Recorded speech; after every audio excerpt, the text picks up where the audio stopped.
7 pa lang ng umaga ay naroon na si Gina sa restaurant na pinagtatrabahuhan niya. Isang 26 anyos na dalaga. Sinisikap niya talagang pumasok ng mas maaga kaysa sa call time niya dahil alam niyang sa ganung paraan lang siya magkakaroon ng pagkakataong mapaangat ang kanyang posisyon sa trabahong yon. Matagal na raw siyang candidate at isa sa mga bibigyan ng mataas na posisyon, kaya naman ganado siyang magtrabaho. Sino ba namang hindi, lalo na kung malalaman na madadagdagan ng sweldo at matataas ang ranggo. Oh Gina, naku naman ang aga mo ah. Maya-maya pa ang duty mong 8:00, pero nandito ka na agad. Nakangiting sambit ng manager nila na si Mrs. Cruz. Nako, syempre po ma'am, gusto ko lang pong tumbasan ang kasipagan ng anumang promosyon na maibibigay ninyo sa akin. Sagot niya na sinabayan ng tipid ng ngiti. Bagamat nahihiya siyang sabihin ang bagay na yon, naglakas loob na rin siya na banggitin. Sinabi naman sa kaniyang promosyon, formality na lang ang pag-a-announce nito sa lahat sa darating na staff meeting nila. Nako, wala yon. Talagang narekomenda kita. You deserve a promotion.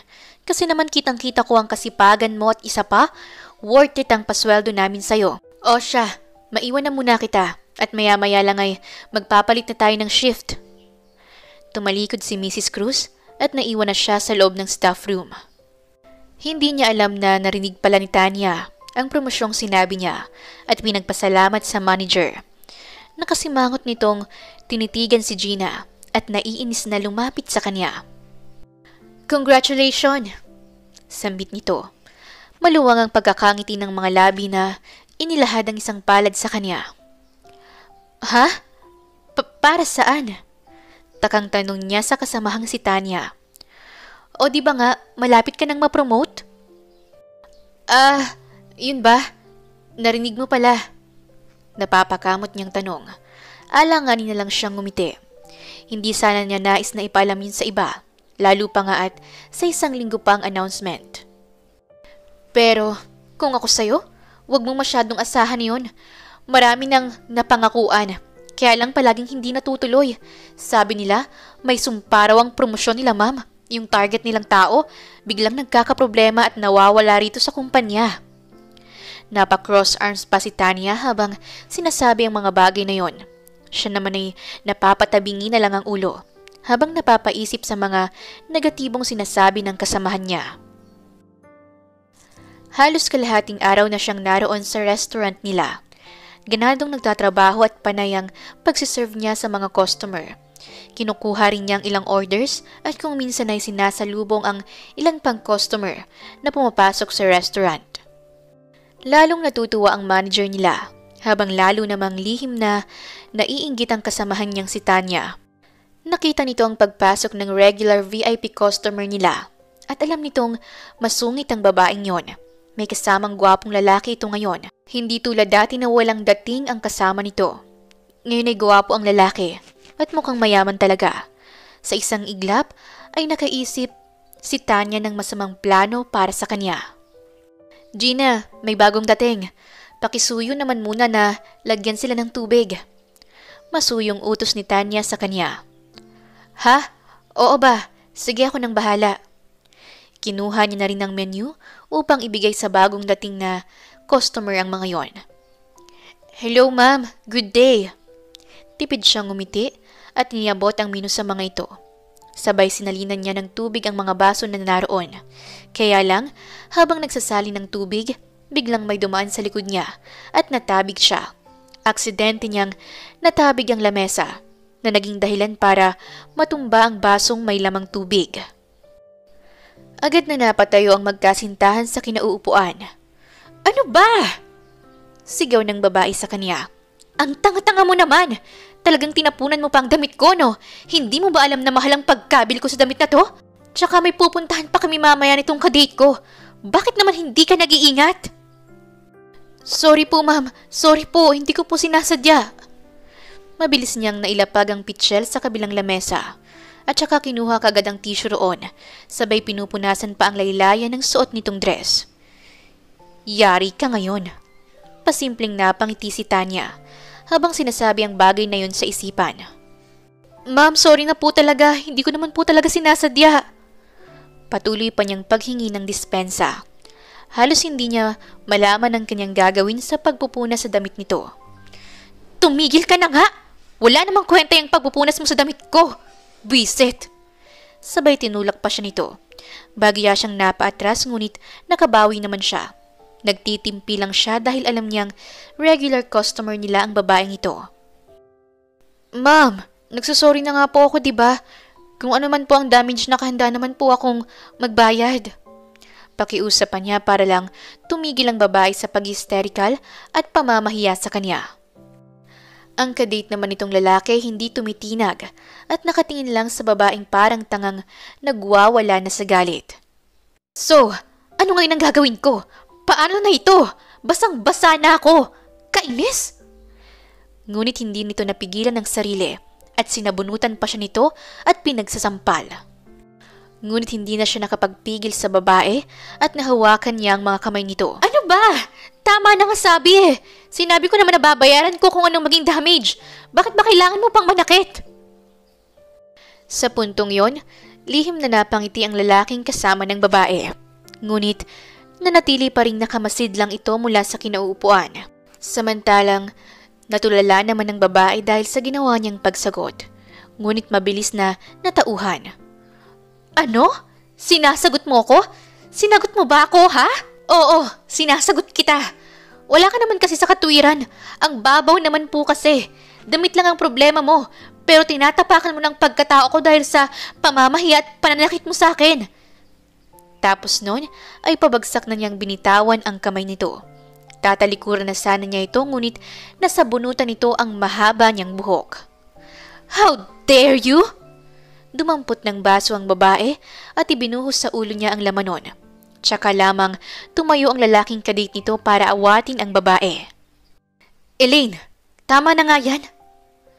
Mahina ngunit may diing saway ng lalaking kadate nito sa babae. Thomas, hindi mo ba nakitang sinasagot ako ng babaeng ito? Hindi ako papayag na iinsultuhin ng isang hamak na waiter lang ang isang tulad ko. Sabi ko tama na. Hindi naman yung sinasadya ang mga pangyayari. Ang mabuti pa, umalis na tayo rito. Sambit pa nitong muli, sabay hila sa kamay ng babaeng tinawag nitong Elaine. Bigla namang dumating ang manager nila at lumapit sa kanila. Naku ma'am, sir, pasensya na po kayo sa tauhan namin. Hindi po namin sinasadya. Nahihiya pang sambit ng manager nila. Sa puntong yon, naiinis siya dahil sa halip na siyang ipagtanggol nito ay siya pa ang lumabas na masama. Ma'am, wala naman po akong kasalanan sa kanya. Siya po itong nanakit sa akin. Tingnan niyo, binuhusan pa niya ako ng tubig. Magalang pa ring pangangatwiran niya. Ang akala niya ay pakikinggan siya nito. Gina, humingi ka ng tawad sa pagsagot mo sa kanya. Utos ng manager. Ayoko po. Pasensya na kayo. Parusahan niyo na lang ako o tanggalin sa trabaho pero hindi ko po gagawin yan. Sabay talikod niya sa lahat. Bumalik siya sa staff room para magpalit ng damit. Sinundan naman siya ng manager nila doon para pagsabihan. Gina, hindi mo dapat sinagot ang customer. Nakalimutan mo na ba ang panungkulan natin dito? Customer is always right. Sigaw nito sa kanya. Napabuntong hininga muna siya. Tiningnan ang manager sa mga mata nito. Ma'am, kung kayo po ang nasa katayuan ko, ininsulto at sinaktan niya ako ng pisikal, minura, binuhusan pa ng tubig. Always right pa rin po ba yun? Nasaan naman po ang hustisya para sa mga empleyadong tulad ko na makakaengkwentro ng masama ang ugaling customer? Komo po ba mahirap lang kami? O ako?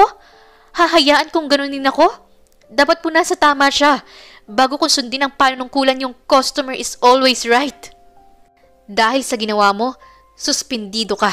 At yung promotion na pinangako ko sa'yo, huwag mo nang asahan. Paano ka magiging team leader kung ganyan ang ugali mo? Pagkasabi, ay tinalikuran na siya nito. Naiwan naman siyang naiinis.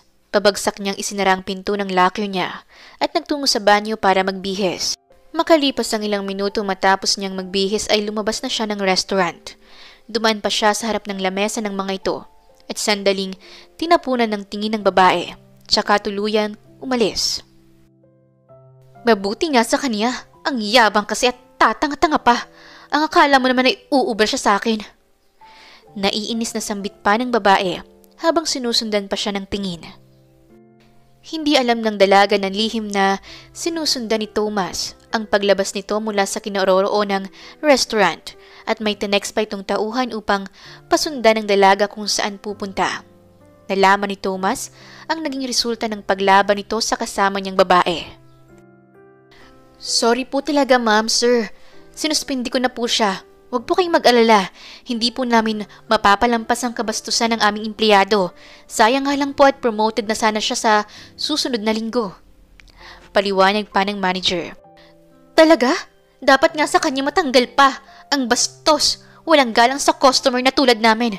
Di ba, Han? Baling ni Elaine kay Thomas. Hindi naman niya sinasadya ang mga pangyayari. Kaya lang pinalaki mo lang ang issue. Parang damit mo lang natapunan.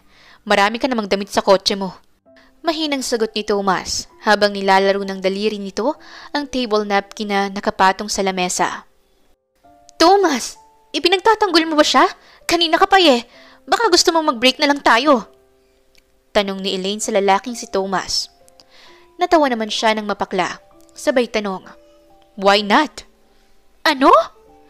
Nagugulat na bulalas ni Elaine.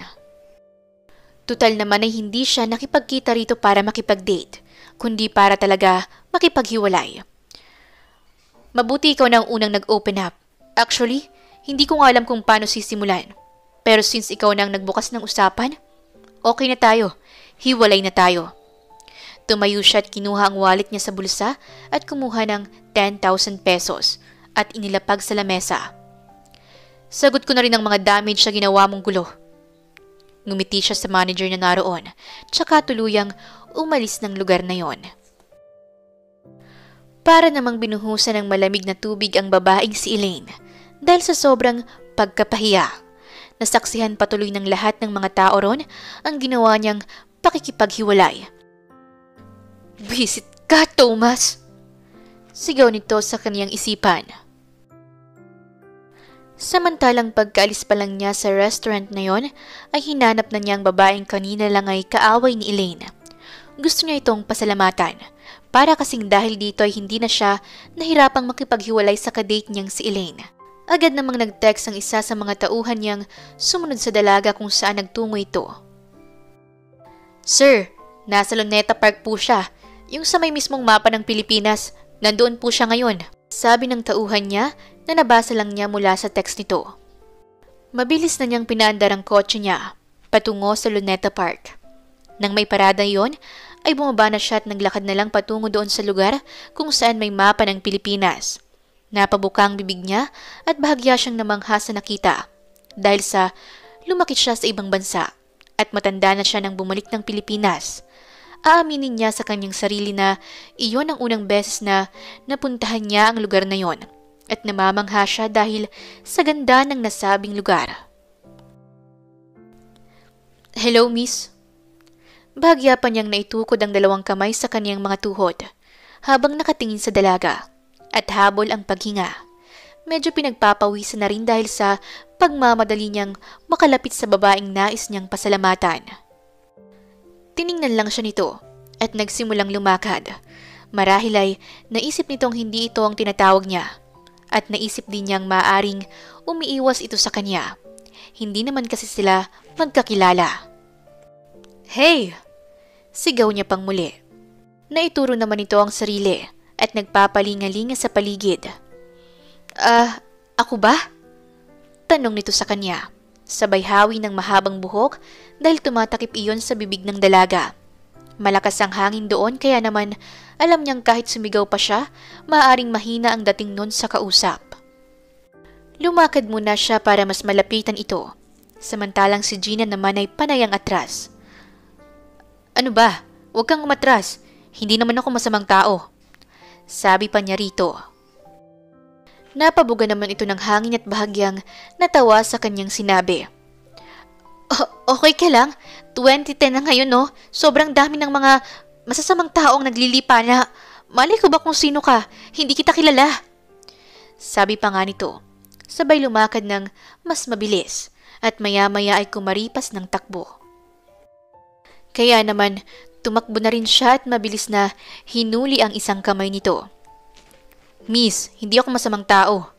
Sabay hawak sa braso nito. Ano ba? Sisigaw ako kapag hindi mo ako binitawan. Buwisit! Halos mag-hysterical na sambit ni Gina. Ngunit maagap niyang natakpan ang bibig ng dalaga at halos mayakap niya ito para lang mapakalma. Okay. Wait. Ito na, bibitawan na kita. Huwag ka nang sumigaw. Hindi mo ba ako nakikilala? Huni lang ang nagawa nito habang nagpupumiglas. Oo na, kumalma ka muna, ang OA mo.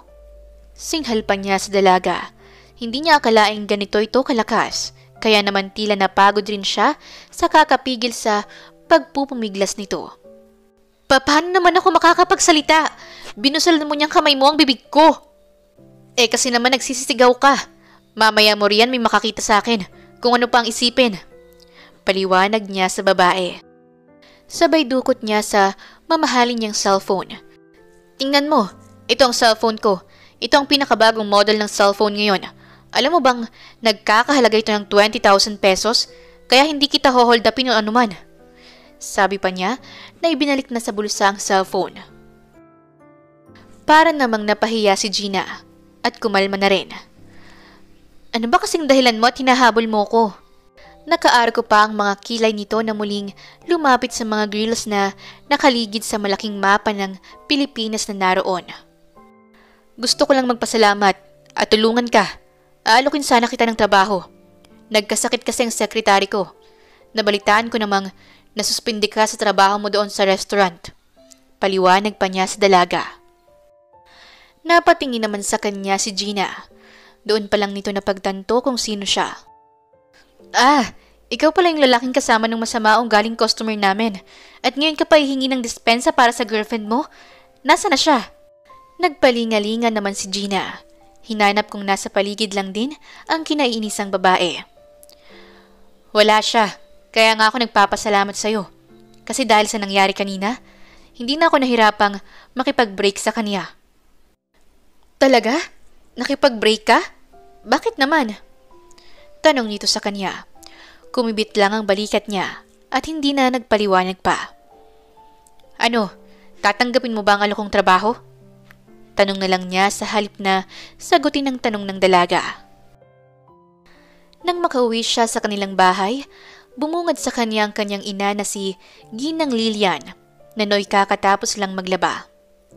Oh, nariyan ka na pala, Gina. Alam mo bang nagpunta na rito si Aling Ising? Naniningil na pala ng upa at yung mga bills natin. 3 buwan na tayong hindi nakakabayad ng kuryente at yung tubig, 2 buwan na. Sambit pa ng kanyang ina, sabay upo sa upuang nasa harap ng lamesa. Maya-maya ay lumabas naman ang kapatid niyang si Alex. Ate, may project po kami sa subject na science. Kailangan ko po ng 100 pesos. Inilahad pa nito ang isang palad sa harap niya. Ate Gina, si Leia wala ng gatas. Sabat naman ni Flora, ang kapatid niyang babae, na maagang nabuntis at hindi naman pinanagutan ng nobyo nito. Kaya ang ending, siya na rin ang nagpapagatas sa anak nito dahil sinikap nilang pabalikin ito sa pag-aaral. Hay nako, hindi pa ako nakakaupo, puro na kayo problema. Ako din may problema. Tuloy-tuloy siya sa kanyang kwarto. Hindi niya alam na sinundan pala siya ng kanyang ina. Gina, anak, pasensya ka na sa amin ng mga kapatid mo. Alam ko kung minsan ay napapagod ka na sa amin. Pasensya ka na dahil nang mawala ang ama mo, ikaw nang siyang naging katuwang ko sa paghahanap buhay. Pasensya ka na, anak. Malungkot na sabi ng kanyang ina at niyakap pa siya nito. Tuluyan na siyang napaluha. Ngunit sa kabila ng lahat ay ayaw niyang ipaalam sa mga ito na nawalan siya ng trabaho. Ayaw niyang madagdagan pa ang lungkot at hirap na nararamdaman ng kanyang ina. Sorry po, Nay. Hayaan niyo po at gagawan ko ng paraan ng mga gastusin natin dito sa bahay. Basta, Nay, pwede bang pagsabihan niyo naman po si Flora na pag-aaral ang unahin at hindi ang pakikipag-boyfriend? Baka mamaya ay madagdagan at masundan pa si Leia. Hiling niya pa sa kanyang ina at humilig din sa isang balikat nito. Kinabukasan, Nagpa siya siyang puntahan ng address na nakalagay sa calling card na binigay ng nag-alok sa kanya ng trabaho para maging sekretary nito. Wala man siyang gaanong alam kahit na paano ay nakatungtong naman siya ng kolehiyo. Kaya nga lang, hindi niya natapos ang second year niya sa pag-aaral. Naroon na siya sa harap ng opisina nito at sinabihan na rin siya ng isang empleyada na maaari na siyang pumasok. Inayos muna niya sandali ang suot niyang puting blouse at dala niyang bag. "Oh, ikaw pala. Ang akala ko hindi mo tatanggapin ang alok kong trabaho sa'yo." Wala eh. Kailangan ko ng pera. Pag uwi ko pa lang sumalubong na sa akin sina Billy at Judith. Napapakamot pa niyang sagot sa binata. Sino naman sina Billy at Judith? Mga kapatid mo ba sila? Hindi. Alanganin pa siyang napangiti. Si Billy, ang mga bills namin ng kuryente at tubig. Si Judith, ang renta sa bahay namin. Sabay napabunghalit na lang siya ng tawa dahil sa seryosong mukha ng kausap niya. What's so funny? Napapasimangot na sagot ni Thomas sa kanya. Akala ko pa naman kung sino na ang mga yon. Kung magsalita ka kasi parang napakahalaga ng mga yon sa'yo. Sagot na lang nito sa kanya na tila nairita. Bakit? Talaga namang mahalaga sila sa akin. Kung hindi dahil sa kanila, wala ako dito sa harap mo. Napahalukip-kipa siya ng mga kamay niya sa tapat ng kanyang dibdib. Okay, I'll give you cash advance. More or less 20,000. Pwede na ba yun sa'yo? Seryoso pa ring tanong ni Thomas sa kanya. Nalaglag naman ang panga niya ng mga sandaling yon. Hindi niya inaasahan na ganun ang sasabihin nito. Hindi niya inaakala na tila mamasamain nito ang kanina ay pabiro niyang salita sa binata.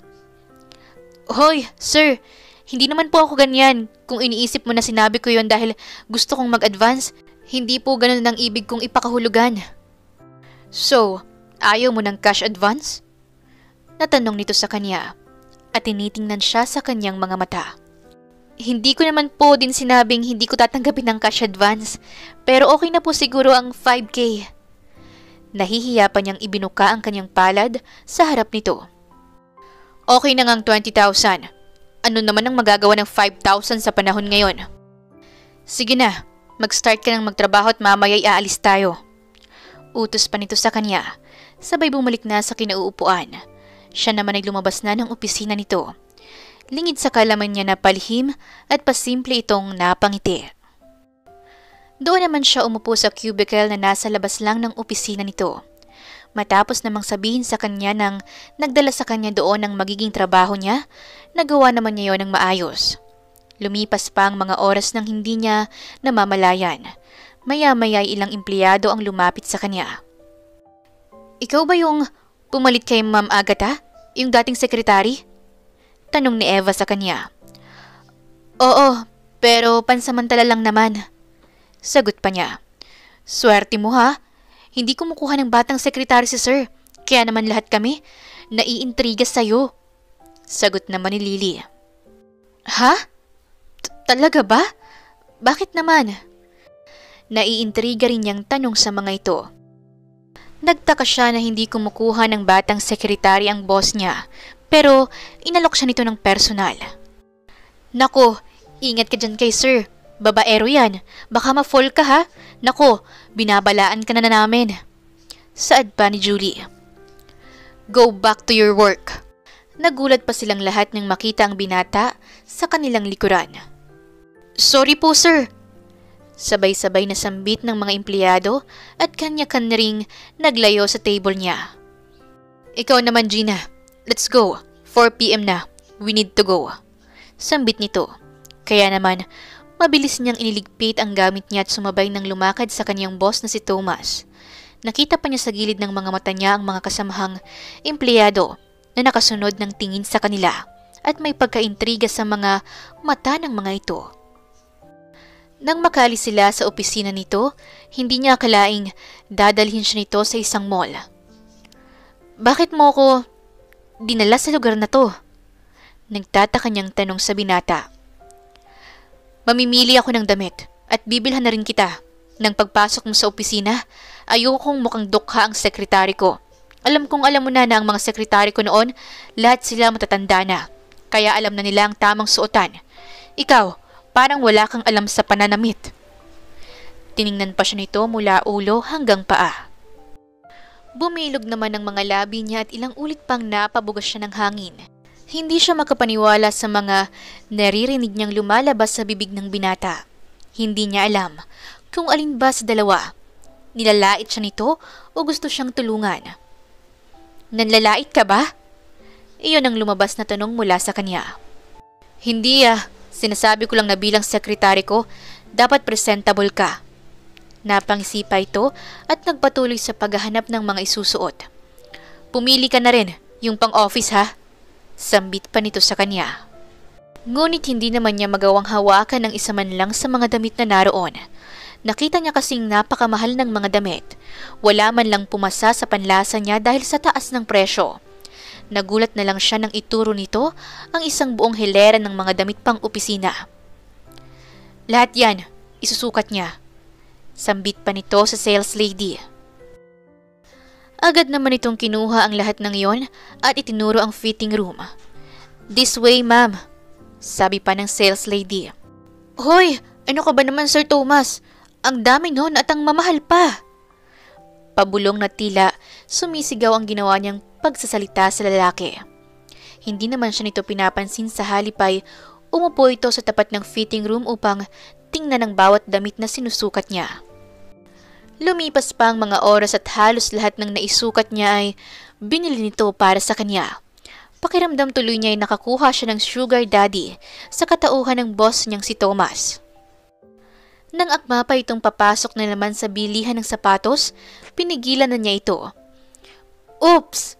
Tama na sir, marami akong sapatos. Okay na itong mga pinamili mo para sa akin. Kotang-kota na ako, okay na to. Giit pa niya habang pinipigilan ng lalaking pumasok sa establishment na yon. Tabi nga dyan, hindi ikaw ang ibibili ko. Ibibili ko ang sarili ko. Sambit nito sa kanya, sabay hawi sa mukha niya. Ngunit nang naroon na sila, nagulat na lang siya nang ipinapasukat na sa kanyang lahat ng sapatos na heels doon. Hindi ako nagsusuot ng mataas na heels, ayoko nito. Sambit pa niya. Ngunit ang binatang amo niya ay tila walang naririnig. Gabi na nang makauwi sila. Nasa sasakyan pa sila nang magsalita siya. Alam mo, pera ang kailangan ko, hindi ang mga yan. Grabe, akala ko ba pansamantala lang ang trabaho ko sa'yo? Paano na lang kung bumalik na si Miss Agatha? Wala na siya, umuwi na ng probinsya. Mabuti na nga lang at dumating ka, napanatag ako. Akala ko wala na akong magiging sekretary Napapangiting sambit nito sa kanya. Muling itinoon ang tingin sa kalsada. Nang mapahinto naman yon dahil sa pagpula ng stoplight na isipan niyang magtanong sa binata. Bakit pala hindi ka raw kumukuha ng batang sekretary? Bakit? Anong tingin mo sa sarili mo? Kaya nga nagtataka sila. Bakit nga biglang ako? Kasi wala na akong choice. Ayoko namang doon sa office ko kumuha ng magiging sekretary ko. Tsaka pagtanaw ko to ng utang na loob. Kundi dahil sa'yo, hindi ko mahihiwalay ng mabilis si Elaine. Yung balitang babaero ka raw, sir. Totoo ba yun? Napreno naman ito kaagad ang kakaandar pa lang na sasakyan. Ano ba? Huwag mo akong tanungin tungkol sa mga ganyang bagay. Irritable nitong singhal sa kanya. Kaya naman, nanahimik na lang siya. At inakala niyang lumalabis na siya sa pagtatanong sa binatang amo. Ang hindi niya alam, ayaw lang nitong pag-uusapan ng bagay na alam nitong magdudulot ng hindi maganda para sa kanilang dalawa. Nakita nilang may kaguluhan sa lugar nila. Hindi niya inakalang mag-aalok pa ng hatid ang amo niya hanggang sa bahay nila. Kitang-kita ng lahat ng mga kapitbahay nila ang magarang kotse ng kanyang boss. Samantalang, nagulat pa siya nang bumaba rin ito ng kotse. Sir, pwede ka nang makaalis. Nag-aalangan pa niyang salita sa binata. Hindi ba pwedeng makainuman lang ng tubig? O kaya makibanyo? Sambit nito sa kanya. Nag-aalangan naman siya dahil para sa kanya, napakapangit ng bahay nila. Sigurado ka ba, sir? Sige. Sambit na lang niya. Ngunit bago yon, isa-isa muna nilang kinuha ang lahat ng mga pinamili nito para sa kanya. Sinamahan na rin ito ng pag-grocery. Nag-grocery rin kasi ito ng para sa sarili. Kaya naman, sinamantala na lang rin niya. Nang makapasok na sila, itinuro niya ang banyo nila at matapos ang ilang minuto ay lumabas na ito mula roon. "Oh, iha, may bisita ka pala?" Tanong ng nanay niya na nooy kararating lang. "Oo, nay. Ang yaman. Tingnan mo, nay. Ipinamili pa niya si ate. May grocery na rin dyan." Sambit pa ng kapatid niyang si Alex. "Ha? Nako, nag-abala pa ho kayo." Nagugulat na sambit ng kanyang ina. Sir, ibawas mo na lang ang lahat ng ito sa susweldohin ko. Okay lang ba?" Sabat niya nang makita niyang maraming nang sumisilip sa loob ng bahay nila. "Hindi, okay lang. It's part of your bonus." Sagot nito na umupo pa sa kanilang lumang sofa. Sir, hindi ka pa ba uuwi?" "Gina, ano ka ba? Alokin mo man lang ng maiinom ang bisita mo." Saad pa ng kanyang ina. "Hindi na po, nay. Uuwi na po si Sir Thomas. Nako, maaga pa yan bukas sa trabaho niya." "Ha?" Nasagot naman ito. Ngunit hinila niyang lalaki papalapit sa kanilang pintuan. "Hindi pa ako uuwi." Bulong ni Thomas sa kanya. "Hindi. Uuwi ka na, diba? Pinagtitinginan na kasi kami ng lahat ng kapitbahay namin. Baka naman pwede ka nang umuwi." Bulong rin niya sa binata. Nakahalata naman ito kaya naman minabuting umuwi na lang. Makalipas pa ang ilang araw ay nasundan pa ang pangyayaring yon sa pagitan nilang dalawa. Nagugulat na lang siya kapag nag-o-offer itong ihahatid siya pa uwi. Ngunit bago siya nito ihatid, ay dinadala muna siya nito sa mamahaling restaurant para kumain. Nagtataka man siya sa ginagawa nito, sinikap na lang niyang huwag nang bigyan ng kulay. Kaya lang, tumagal ng tumagal ang mga ganoong pangyayari sa pagitan nilang dalawa. Kung minsan tuloy, napapaisip na lang siya kung bakit ba yun ang ginagawa ng binata. Gusto ba siya nito? May pagtingin ba ito sa kanya?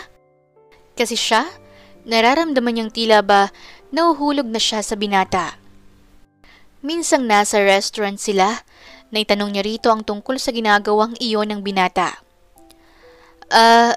Sir, alanganin niyang bungad. Tumingin lang ito sa kanya habang kumakain ito. "What? May sasabihin ka ba, Gina? Tsaka, Thomas na lang ang tawag mo sa akin. Sir ka naman ng sir, wala naman tayo sa office." "Kasi, masyado kang mabait sa akin." "Ano to? Anong ibig sabihin?" Ngunit, tiningnan lang siya nito bago sinagot. "Kumain ka na lang. Huwag mong masyadong problemahin ang mga bagay-bagay." Tapos ay dinampot ang baso tsaka uminom ng tubig. Okay, so wala palang ibig sabihin. Nasabi na lang niya sa kanyang isipan, sabay bumuntong hininga. Gusto mang sabihin ni Thomas na gusto niyang dalaga, ay nawawala naman siya ng lakas ng loob dahil sa alam niyang lahat ng kumakalat na balita patungkol sa pagiging babaero niya. Isa pa ay natatakot siyang masaktan lang niya ito kung sakaling liligawan niya ang dalaga at magtatapat siya. Kahit pa nga parati na lang silang napag-uusapan sa buong kumpanya na pinapasukan niya, alam niyang mas marami ang nag-iisip ng masama kaysa nakakaunawa sa tunay na relasyon niya sa kanyang amo. Minsan nasa loob siya ng CR, narinig niyang mga usap-usapan ng mga kasamahang babae patungkol sa kanya at kay Thomas. Nako, napakababaero pa naman ni Sir Thomas at sa itsurang yun ni Gina, hindi na malayo na diskartehan din siya ni Sir. Bahala siya kung bibigay siya sa amo nating yun. Sambit ni Eva. Ewan ko lang, mukhang hindi naman ganun si Gina. Mukhang simpleng babae lang naman siya. Sabat pa ni Julie. Walang simple sa isang monster pagdating sa babae. Sambit pa ni Lily. Sa puntong yon, hindi na niya nagustuhan ang mga sinasabi ng mga kasamahan sa trabaho. Wag naman kayong ganyan kay Sir Thomas. Mabait naman talaga siya. Hindi naman niya ako nililigawan. Wag sana kayong mag-iisip ng masama tungkol sa kanya. Sabat niya, bigla sa usapan ng mga ito. Tsaka pa lang rin siya lumabas ng cubicle ng CR. Naglakihan ang mga mata ng mga kababaihang naroon at sabay-sabay pa nga ang mga itong napatingin sa malaking salamin. Nagulat pa ang mga ito dahil naroon na pala siya sa kanilang likuran. "Ginulat mo naman kami!" Napahawak pa sa dibdib niya si Julie. "Okay, sabi mo eh, pero sana hindi ka namin makitang umiyak dahil na heartbroken ka dyan kay Sir Thomas." Sambit pa ni Lily. Kinabukasan, nang pumasok siya sa opisina, nagulat na lang siya na pinagtitinginan na siya ng mga tao sa lahat ng floor na nadaraanan niya. Naisip niya na marahil ay may nabalitaan na namang hindi maganda ang mga ito, o di kaya ay may maling chismis na naman ang kumakalat patungkol kay Thomas, na sandaling panahon ay hindi lang naging amo, kundi tila naging kaibigan na rin niya at napalapit sa puso niya. Siguro hindi niya pa alam. Narinig niyang sambit ng isa sa mga empleyada ron. "Anong sabi niyo?" Sabat niya sa pagbubulungan ng mga makakatiang dila sa opisinang yon. "Ha? Wala. Sige na, Gina. Babalik na kami sa work namin." Biglang nasabi ng mga ito sa kanya. Kararating niya lang kasi ng araw na yon. May nangyari kasi sa pamangkin niya. Kaya naman nagpaalam siyang malilate o hindi na makakapasok. Ngunit nang masiguro naman niyang okay ng pamangkin, ay nagpaalam na siya sa kanyang ina at nagtuloy sa opisina. Nang makarating siya sa opisina ni Thomas, kumatok siya ng mahina. Ngunit hindi ito sumasagot, kaya naman nagpa siya na lang siyang buksan yon. Nakita niyang wala doon ang binata. Ngunit napansin niyang medyo nakabukas ang isa pang pintuan na naroon. Alam niyang hindi niya dapat lapitan yon dahil pribadong silid na yon ang amo niya. Ngunit na-curious siya at dala ng kuryosidad, napasilip siya ron.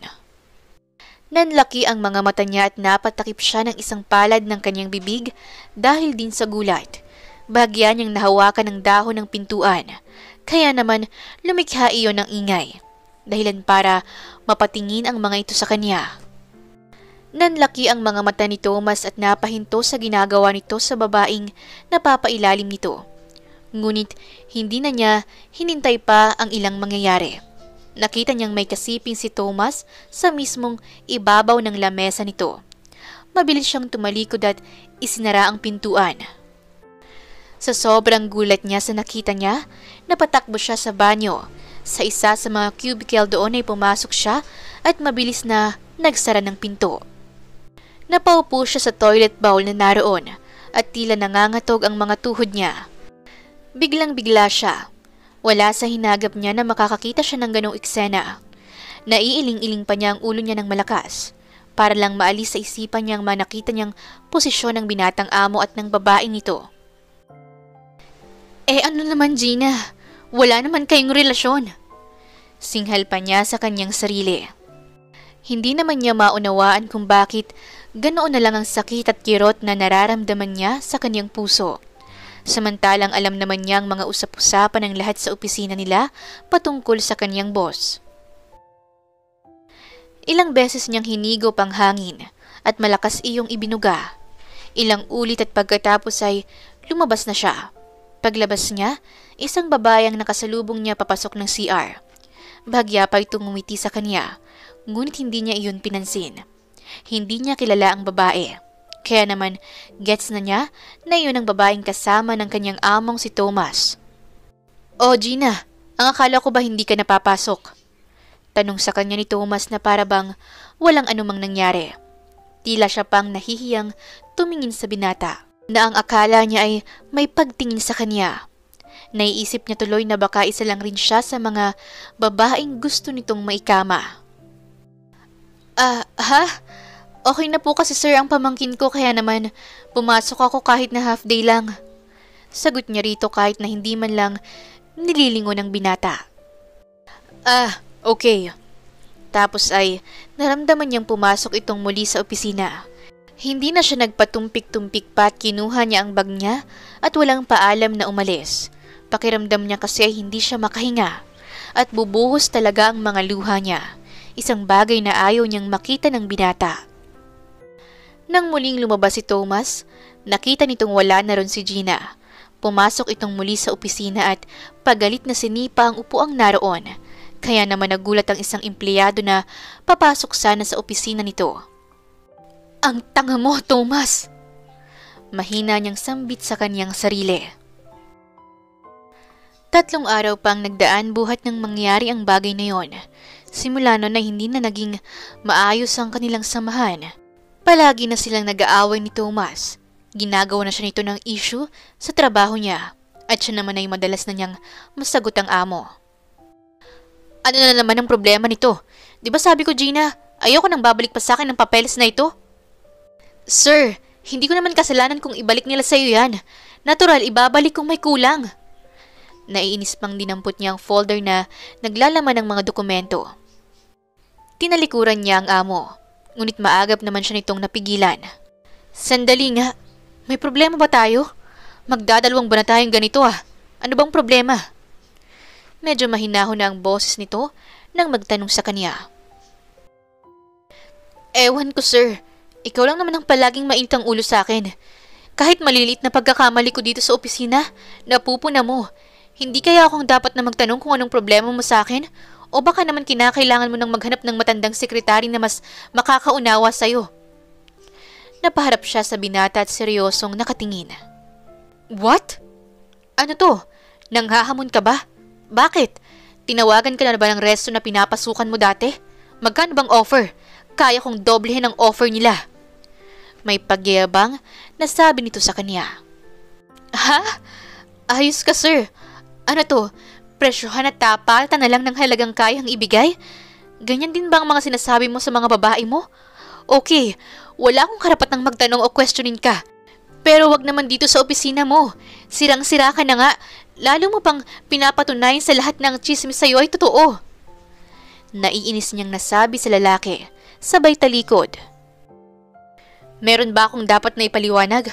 Yung nakita mo, hindi mo man lang ba ako tatanungin o pagsasabihan tungkol doon?" May galit nitong tanong sa kanya. "May karapatan ba ako? Ayokong mag-assume sa kung anong label ang meron tayo. Sekretary lang ako, di ba?" Muli na siyang tumalikod. Sa puntong iyon, nakadama naman ng panghihinayang ang binata kung bakit hindi niya ito muling pinigilan. Naiiling na lang niyang nasundan ng tingin si Gina. Alam naman niyang tama ang mga sinabi nito. Hindi niya nabigyan ng label ang kanilang relasyon. Nagpakita siya ng interes sa dalaga dahil iyon ang totoo niyang nararamdaman. Gusto niya ito at sa tingin nga niya ay mahal na niya ito. Kaya lang, hindi niya pa alam kung kaya na ba niyang talikdan ang lahat ng kanyang bisyo sa babae. Hindi niya alam kung magagawa na ba niyang talikuran ang nightlife niya at pagkuha ng mga babaeng maikakama. Kasi kung papasok siya sa isang relasyon, alam niyang kinakailangan na niyang alisin ng lahat na yon at mag-focus sa iisang babae. At wala siyang ibang babaeng nagugustuhan kundi si Gina. Ngunit natatakot siyang baka masaktan lang niya ito. Baka masaktan niya ito at iwan siya ng tuluyan. Kaya naman mas lalo niya pang pinigilan ang nararamdaman niya sa dalaga at sa tingin niya ay ganun din ito. Matapos ang isang buong araw na pagtatrabaho, sumabay si Gina sa ilang mga kasamahan dahil Sabado ng araw na yon at karamihan nga gumigimik tuwing Sabado. "Uy, Gina, sumama ka muna sa amin. Ikaw naman, minsan lang naman tayo gumimik. Sabado night, sabi nga nila." Aya sa kanya ni Julie, Eva at Lily, kasama pang ilang mga kasamahan nilang lalaki. "Oo, sige. Masama ang loob ko ngayon, kaya sasama na lang ako sa inyo." Mahinang sagot niya sa mga ito. Nagsigawan naman ang kasama. Tanda na natutuwa dahil sa kauna-unahang pagkakataon ay napapayag nila si Gina. Palagi kasi siyang bahay-trabaho. Mas iniisip niyang pamilya kaysa mag-enjoy sa labas. Hindi nila alam na sinundan sila nito sa bar na pinuntahan nila. Halos 2 oras na silang naroon.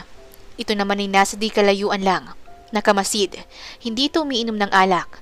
Gusto nito kasing tingnan lang ang mga kilos at gagawin niya. Lalo na kung nakainom na siya. "Hoy! Ikaw! Bigyan mo pang ako ng alak? Masama ang loob ko, kaya gusto ko pa ng maraming alak." Sigaw pa niya sa bartender na naroon sa counter. "Nako, Gina, Mukhang mabigat ang pinagdaraanan mo. Bakit? Si Sir ba ang dahilan? Tanong ni Julie, habang nilalaro ang basong may lamang alak at yelo. Nakaupo rin ito sa harap ng counter. Hindi grabe naman. Bakit siya lang bang lalaki sa mundo? Hindi naman, di ba? Ayoko nga sa kanya kasi mayaman na, babaero pa. Palatak na sambit niya. Oh, tulak ng bibig, kabig ng dibdib. Sabay-sabay na sambit ng mga kasamahan niya at nagtawanan pa ang mga ito. Talaga? Bakit nagkaganyan ka na simula nang makita mo si Sir Thomas na may kasamang babae? Doon lang naman nagsimulang palagi niyong pag-aaway. Sambit ni Lily na tinungga ang isang bote ng alak at lasing na rin. Tumigil na nga kayo. Hindi ko siya gusto. Bakit ko siya magugustuhan? Walang ibang namamagitan sa amin kundi boss ko siya at amo ko siya. Yun lang. Sabi pa niyang muli, sabay napasubsob na ang muka sa ibabaw ng table counter na kinauupuan nila. Lalapitan sana siya ni Fred, isa sa mga kasamahan niya, ngunit maagap na nahawakan ni Thomas ang kamay nito. Ako nang bahala sa kanya. Seryosong sambit nito. Ganun ba? Pero kaming mga kasama niyang dumating rito. Hindi ba dapat na kami na ang bahalang maghatid sa kanya? Lakas loob na tanong ni Fred na mukhang may interes kay Gina. Ano? Gusto mong mawala ng trabaho? Nakaarko ang makilay na tanong ni Thomas. Okay sir. Kayo na pong bahala kay Gina. Walang nagawang sagot nito. Hinayaan na lang nitong kunin ng amo ang dalaga. Nakaalis sila sa bar at isinakay niya sa unahang upuan ng dalaga. Marahan niya itong iniupo ng maayos at kinabitan ng seatbelt. Hoy, akala mo? Lasing na ako no? Alam ko kayang nandun ka lang sa likod namin. Salita pa nito sa kanya nang makaupo na rin siya sa harap ng manibela. Paano mo naman nalaman yun? Kasi nga, hindi pa ako lasing. Tapos ay umangat ang mga kamay nito at kinuyumos yun sa mukha niya. Ano ba? Yan ba ang hindi lasing? Pasinghal niyang sagot sa dalaga habang inaalis ang mga kamay nito sa mukha niya. Kasi ikaw, sinaktan mo ko. Alam mo bang may gusto ko sa'yo, pero sinaktan mo lang ako. Babaero ka kasi. Bakit ba yung ayaw ko yun pa yung ugali mo? Nakakainis ka naman. Muli pang pinukpok ni Gina ang balikat niya. Hindi na niya muna pinaandar ang kanyang sasakyan.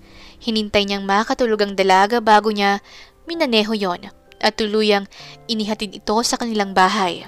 Nang huminto siya sa tapat ng bahay nito, gigisingin na sana niya ito. Ngunit nagulat siya na gising na pala ang dalaga. Gising ka na pala? Mahina niyang natanong. Oo, kanina pa. Kung ano man ang mga nasabi ko sa'yo, totoo lahat yon. Pero ang isang totoo, hindi ko na kayang makita pang lahat ng mga ginagawa mong pagdadala ng mga babae. Hindi ko alam kung nagpapanggap ka lang ba o insensitive ka talaga. Kung hindi mo ako gusto, sana hindi ka na lang nagpakita ng anumang kabaitan. Hindi ko sinasadyang masaktan ka, Gina. Gusto rin kita. Kaya lang, natitigilan niyang salita sa dalaga. Kaya lang hindi mo kasi kayang pigilan ng hindi mang babae o duwag ka lang na subukan ng magmahal ng tunay. Lahat kasi ng mga babae ay laruan lang para sa'yo. Nangingilid ang mga luha sa mga mata ni Gina na tumingin sa kanya. Kitang-kita niyang matinding kalungkutan sa mga mata nito. Ngunit hindi niya nagawang sagutin ang tanong ng dalaga sa kanya. Napayuko lang siya sa manibela. Ilang minuto namang naghintay si Gina sa mga salitang sasabihin niya. Ngunit bigo itong pinunasan ang mga luhang nag-uunahang lumandas sa magkabilang pisngi. It's okay. I think it's over. Hanggang dito na lang ang kaya kong ibigay. Alam kong mahirap para sa'yo, but I resigned. Nasa drawer ng table ko ang resignation letter ko. Maraming salamat sa tulong mo sa akin at sa pamilya ko. Hanggang dito na lang tayo. Tapos nun ay bumaba na si Gina ng sasakyan niya at ilang sandali lang ay wala na ito sa kaniyang paningin. Isang buwan na nga ang lumipas nang huling nagkita sila ni Gina. Hindi na ito pumasok pa sa opisina. Siya naman ay lungkot na lungkot. Hindi niya inaasahan na makakaramdam siya ng ganong klaseng pangungulila. Paano ba naman? Sa halos 6 na buwan na pagtatrabaho ni Gina sa kanya bilang sekretary, ay nagampanan nito ang halos kalahati na yata ng mga pangangailangan niya sa office. Mabilis kasing natutunan ni Gina ang mga trabaho nito. Bukod pa roon, namimiss niya na rin ang palaging pagdadala nito ng mainit na kape at sinasabayan pa siyang kumain ng almusal. Pag-uwi naman, naalala niyang dinadala niya pa muna ang dalaga sa kung saang lugar bago niya ihatid sa bahay nito. Nabalitaan niyang nakabalik na ito sa dating pinapasukang restaurant. Kaya simula noon, palagi na lang siyang nakapark sa tapat noon para makita ang dalaga. Hanggang kailan mo ba pahihirapan ang sarili mo, pare? Tanong ni Jacob sa kanya, isa sa kanyang mga kaibigan. Ewan ko ba, pare? Naduduwag ako. Hindi ko alam kung kaya ko bang panghawakan ang bisyo ko. Baka masaktan ko lang siya. Sabi pa niya na naidikit ang gilid ng daliri sa kaniyang bibig. At maya-maya nga ay naihilamos na niya ang 2 palad sa buong muka. Larawan na siya ng isang lalaking desperado, pero takot sumugal. Nang bigla niyang mapansing may kaguluhan sa loob ng restaurant, isang lalaki ang nagwawala roon. Ano yun? Alin? Natanong naman ng kaibigan niya. Nanlaki ang mga mata nito nang makita ng maayos ang nangyayari. Parang may nanggugulong lalaki sa loob, sambit ni Jacob. Pre, tumawag ka ng pulis. Pupunta ako doon. Mariin niyang bilin sa kaibigan na napababa na rin ng kotse. Siya naman ay napatakbong lumalapit sa restaurant at agad na pumasok sa loob ng kainan. Sir, tumigil na kayo. Huwag na kayong magwala rito. Sigaw ni Gina. Nakita niyang matapang nitong pinipigilan ng matabang lalaki na nagwawala sa kanilang restaurant. Hoy, ano bang pakialam mo? Gusto kong magwala eh. Nasaan ang manager ninyo? Kakausapin ko. Sigaw pa nito. Ako ang manager. Bakit? Anong kailangan mo? Maangas na salita niya nang makapasok na siya sa loob ng restaurant. Itinaas pa niyang manggas ng suot niyang polo. Samantalang, nanlalaki naman ang mga mata ni Gina nang makita siya. Kinindatan niya ito at marahang lumapit sa lalaking nag-aamok. Ah, ikaw ba? Sino ka nga? Tila lasing na nasabi ng lalaki. Lasing ka ba? Marami ka na bang nainom na alak? Dapat umuuwi ka na at hindi mo na pinapahirapan ng mga tauhan ko rito. Mahinang sabi pa ni Thomas.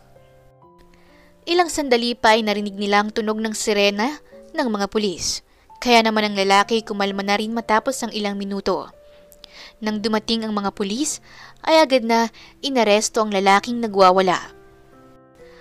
Matapos ang kaguluhan, hindi na umalis si Thomas sa loob ng restaurant hanggang sa lumipas pa ang mga oras. Hindi niya pa rin pinapansin ang binata, pero hindi na nakatiis pa si Thomas. Gina, kausapin mo nga ako! Sigaw nito, na ikinagulat ng lahat maging ang dalaga ay nagulat. Pwede ba? Huwag mo akong iskandaluhin. Napalapit sa kanya si Gina at binalaan siya. Hindi ko na kaya. Gusto na kitang makasama. Oo, mahal kita. Suko na ako. Ikaw lang ang babaeng susukuan ko. Suko na akong maging babaero. Magbabago na ako para sa'yo. Kaya please, kausapin mo na ako at pakasalan mo ako. Napaluhod pa si Thomas matapos kunin ng isang maliit na kahon sa kaniyang bulsa at buksan yon sa harap niya. Nakita naman nilang nagpalakpakan ng mga taong naroon. Sagutin mo na, Miss Gina! Sigaw pa ng isa sa mga regular customer na naroon. Pinamulahan naman siya ng kaniyang pisngi dahil sa hindi inaasahang pagtatapat ng binata sa kanya. Kasal agad? Hindi pa nga nagiging tayo ah! Sabi naman niya sa binata. Papakasalan na kita, tapos tsaka kita liligawan. Okay ba yun? Nakangiting tanong ni Thomas sa kanya. Okay po ba yun sa inyong lahat? Baling rin niya sa lahat ng mga taong naroon na nakasaksi ng ginawa niya simula kanina. Oo, okay yun sa amin. Tsaka si Sir ang hero, siyang umawat ng nagwawalang lalaki kanina. Sigaw naman ng isang kasamahan niya sa trabaho. Ilang minuto lang siyang nakatitig sa binata bago siya nagsalita. Totoo bang magbabago ka na? Hindi ka na magiging babaero? Nakataas ang isang kilay niyang tanong. Mabilis namang tumango-tango si Thomas. Promise, cross my heart. Sambit pa nito na imunestra pa ang mga kamay sa puso. Araw-araw mo kong liligawan? Sabi mo kanina. Napapanguso pa niyang muling natanong sa binata. Every day in my life, hanggat may hininga ko, mamahalin kita. Pangako pa ng binata habang nakaluhod pa rin ang isang tuhod nito. Sige na nga, magpapakasal na ako. Pero siguraduhin mong magbabagong buhay ka na ha. Kung hindi, ibabartuli na kita. Pagtataray pa niyang banta sa binata. Ngunit hindi na nakatiis pa si Thomas at sa kauna-unahang pagkakataon ay hinalikan siya nito sa kaniyang mga labi. Nagpalakpakan naman ng mga tao na para bang nakakapanood ng isang shooting ng pelikula. Matapos ang proposal na yun ni Thomas, ang kasal naman ang inayos nilang dalawa. Doon na rin nagsimulang manligaw si Thomas sa kanya bilang pagtupad nito sa mga pangako nitong liligawan siya. Oh, ang aga mo naman yata. Tanong niya sa binata nang makita niyang nakapark ng kotse nito sa tapat ng bahay nila. Mahal ko, may pupuntahan tayo. May ipapakita ko sa inyong lahat. Saad pa niya sa dalaga. Ilang minuto ay lula na sila ng kotse nito at dinala sila sa isang subdivision. Malaki at tahimik naman doon. Ilang malalaking bahay ang naraanan nila hanggang sa huminto sila sa dalawang malaking bahay na magkatabi. Bakit mo kami dinala rito? Tanong nilang lahat habang namangha sa mga nakikita. Itong kabilang bahay na medyo tama lang ang laki. Para kina nanay ito, kasama ng mga kapatid mo at pamangkin. Itong kabilang medyo malaki. Para sa atin yan, dahil bubuo tayo ng malaking pamilya. Napatakip naman si Gina ng mga palad niya sa kaniyang bibig. Hindi mo naman to kailangan gawin, Thomas. Alam mo namang wala kaming inaasahang ganito mula sa'yo. Naluluhang sambit ni Gina. Oo nga naman, iho. Labis naman yata ang mga ito. Hindi namin ito hinihiling. Ang nais lang namin ay makita kayong masaya. Hindi na ito kailangan. Sambit din ni Ginang Lilian. Hindi po ito kalabisan. Ilang taon ko rin pong nilustay ang pera ko sa mga walang kwentang bagay. Pambababae, sugal, alak, at kung ano-ano pang bisyo. Ito pa nga lang po ang nabili ko na masasabi kong may halaga at kwenta. Napapasinghot pang sabi ni Thomas. Kinuha ang kamay ni Gina at masuyong hinagkan yon. Alam mo, mahal ko, ikaw ang nagpabago sa buhay ko. Ikaw ang nagbigay ng direksyon sa akin para naisin kong magbago at labanan ng mga kinatatakutan ko. Para sa'yo, lahat ay gagawin ko. Makita lang kitang maligaya. Dahil sa mga sinabing yun ni Thomas, muling napaluha si Gina. Nayakap niyang binata ng mahigpit. Wala na akong masasabi pa, kundi salamat. Salamat sa pagmamahal mo. Sabi pa nito sa kaniya habang mahigpit na nakayakap. Makalipas nga ang isang buwan pa ay kinasal na sila ni Thomas. Gaya nga ng plano nila, ay doon na sila tumira sa magkatabing bahay. Binili ng asawa niya para sa kanila ng pamilya niya. At ang sinasabi nitong pangako ay patuloy namang tinutupad ng asawa. Bumalik siya bilang sekretary nito sa kanilang opisina. Kahit na marami pa ring mga chismis at usap-usapan, ay hindi na niya yon pinapansin. Sa halip ay mas ipinakita pa nila sa ibang tao na mahal nila ang isa't isa. Minsan, nakita niya si Thomas na may babaeng kinakausap sa loob ng opisina nito. Nabalitaan na rin niyang isa yon sa mga babae ni Thomas noon. Ang akala ni Thomas ay kinagalit niya yon. Mahal ko, yung nakita mo kanina, si Jane yun. Ano, Nauutal na wika ni Thomas. Oh, bakit nauutal ka? Ituloy mo lang ang sinasabi mo. Ito, nagtimpla pa nga ako ng kape para mapakinggan ang paliwanag mo, mahal.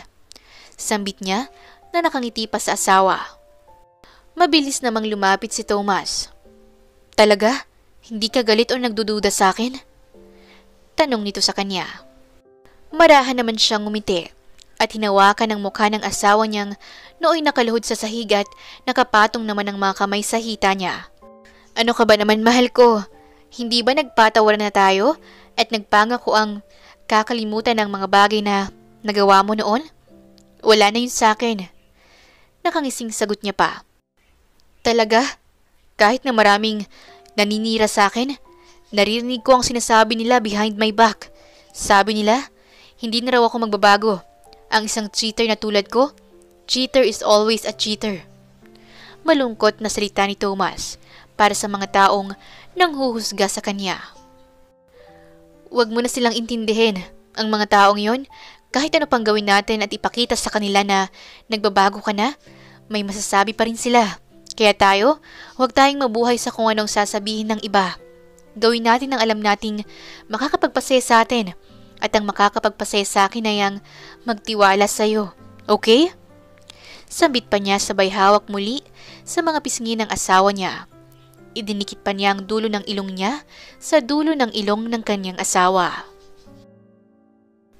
Isang araw ay nagkasundo silang magkita sa isang restaurant. Nagkataong doon iyon sa dati niyang pinagtatrabahuhan. Doon din kasi sa malapit na lugar ang pinagmitingan ng mga investors ni Thomas. Habang nakaupo siya sa isa sa mga table at nag-iintay sa kanyang asawa, nakita niya si Tanya na nagsasali ng tubig sa regular customer na si Elaine. Yung salbahing customer na nakasagutan niya dati. Nakita niyang sinadya nitong matabig ang baso nang mapalingon si Tanya sa isang customer. Kaya naman, natapon yon. Ay, sorry po ma'am. Hindi ko po sinasadya. Pasensya na po talaga. Buisit! Ang tanga-tanga mo talaga. Nakakagigil! Sabi ng customer na si Elaine. Tsaka pa nito, itinulak-tulak si Tanya. Pasensya na po kayo ma'am. Hindi ko naman po sinasadya. Sorry po talaga. Paghingi pa ng dispensa ng empleyada. Ngunit hindi naman nagpatinag ang customer na si Elaine at sinabunutan pa niya si Tanya. Naiinis naman siyang tumayo at inawat si Elaine. Ano ba yan? Sobra naman ang ginagawa mo sa kanya. At bakit ka naman nakikialam, ha? Kasi nga pala pareho kayo nitong babaeng to na tatanga-tanga. Hindi ko nga alam kung bakit ako lagi ang nabibiktima niyo eh. Kasi naman nakita kong sinadya mong matapunan ka ng tubig. Pilit mong inuga ang lamesa, kaya naman natumbang baso habang sinasalinan. Ikaw ang gumagawa ng eksena mo.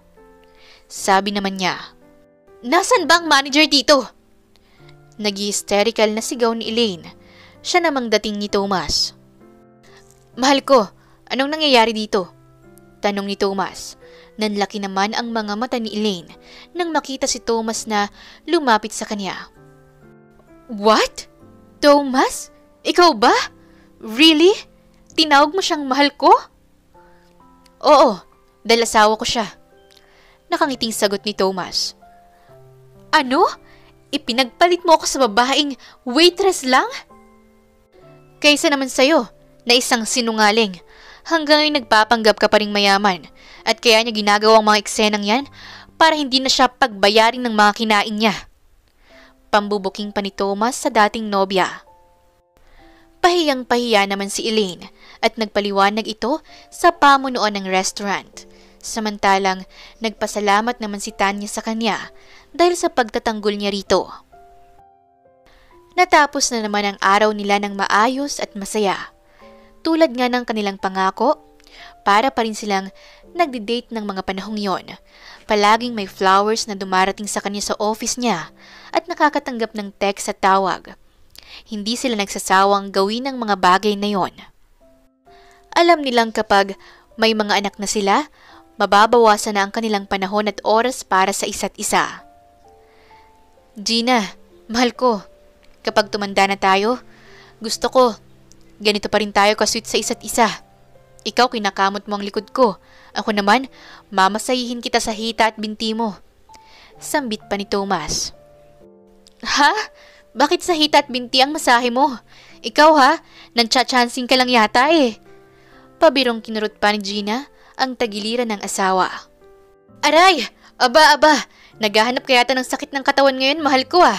Sige ka, nakaredy pa naman si Junior.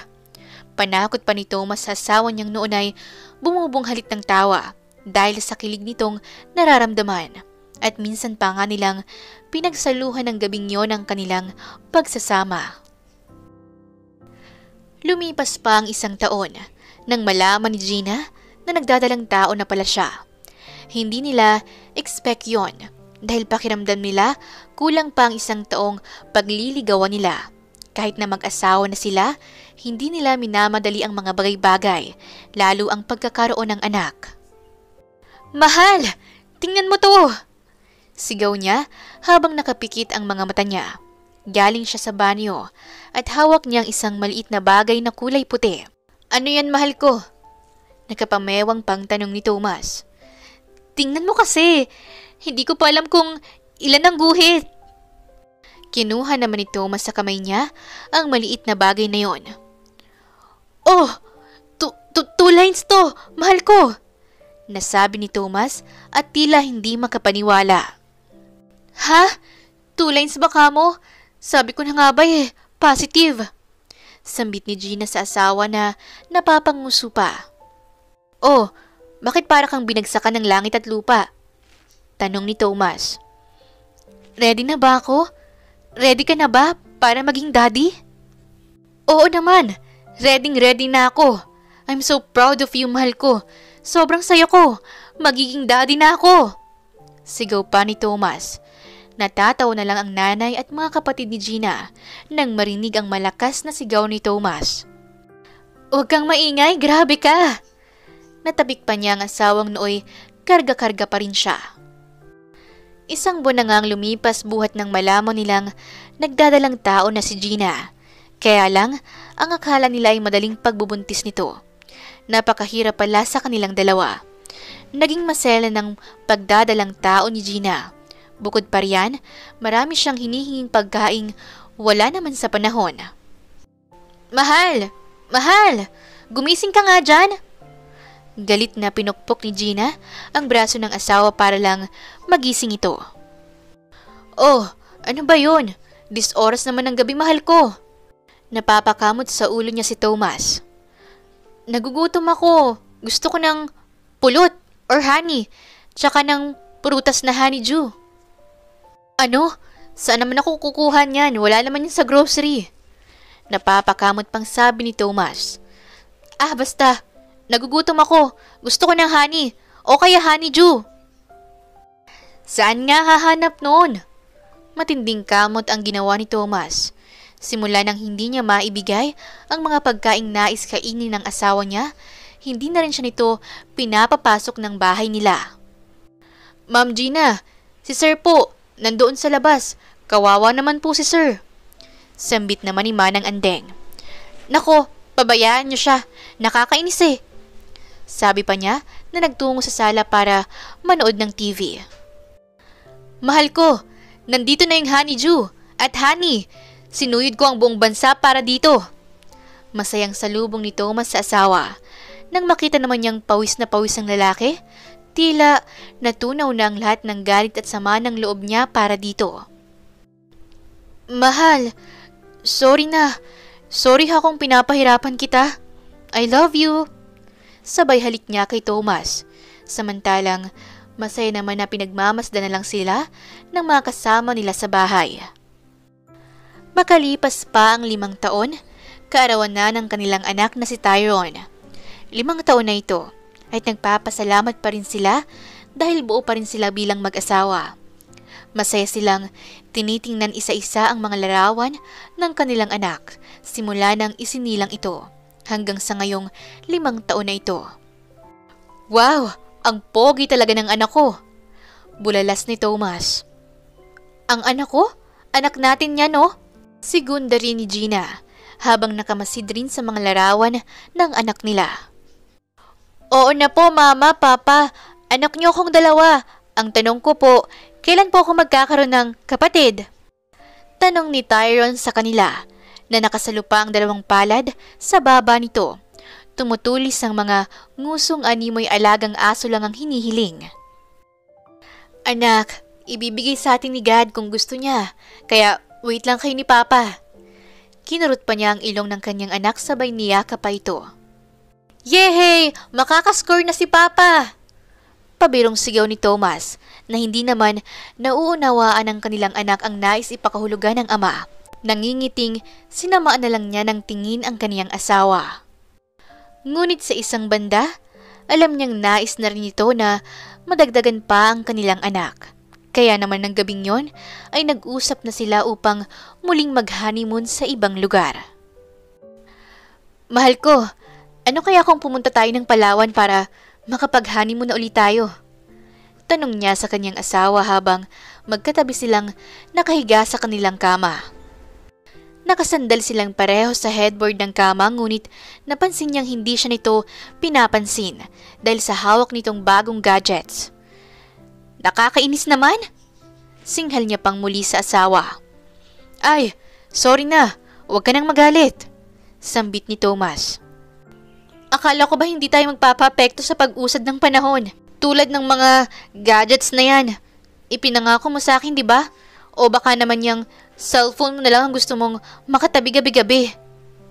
Nakaarko ang mga kilay na banat niya sa asawa. Ito namang mahal ko. Oo na, hindi na ako magsa-cellphone kapag ganitong magkatabi na tayo. Sa'yo na lang nakatuon ang mga mata ko. Panunuyo pa nito sa kanya. Talaga? Oo, ayaw mo bang maniwala? Dinambahan na lang siya ni Thomas at minsan pang siniil ng halik sa kaniyang mga labi. Wait lang, sabi ko aalis tayo para sa honeymoon natin eh. Bahagya pa niyang naitulak ang asawang dumadamba na at nagkakandahaba pa ang nguso sa paghalik sa kanya. Ano bang aalis pa? Siyempre gagawin natin yan. Pero ngayon ang simula.